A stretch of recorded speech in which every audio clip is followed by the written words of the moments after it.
Umukino ugiye kubera kuri Kigali Pele Stadium aho ikipe ya APR FC igiye kwakira ikipe ya Musanze Football Club. Aya makipe yombi akaba yahize imihigo ko agomba gutsindana cyane, dore ko ikipe ya Musanze FC ariyo kipe iri ku mwanya wa mbere ku rutonde rw'agateganyo.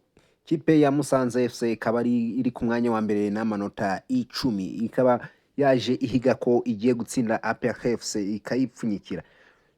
Ibyo yatangiye ubwo Musanze yagaragazaga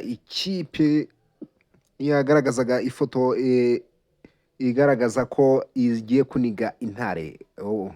Ikirango kigaragaza ikipe ya Musanze FC ni yita ingagi nkuru, yagaragaje ifoto igaragaza ingagi iri kuniga Intare.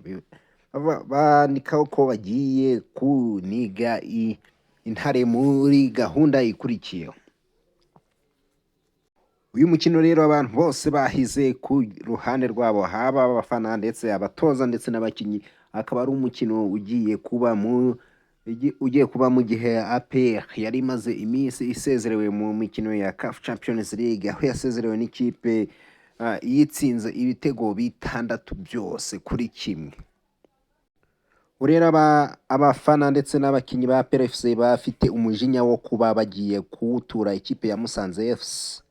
Ariko abakinnyi n'abafana ba Musanze FC baturutse mu ntara y'Amajyaruguru bo baje bizeye ko bagiye gutsinda. Ibyo ngibyo ntacyo bibabwiye ko ibyo abafana ba APR barimo bavuga ko bagiye kubihimuraho bakabatura umujinya bakuye mu Misiri, akaba ari bo bagiye kubogeraho uburimo.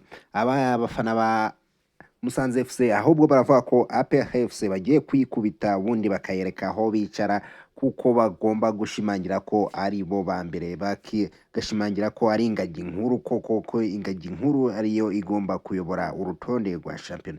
Rero hagiye guca uwambaye kuri Kigali Pele Stadium, ni umukino ugiye gukurikirana mu kanya.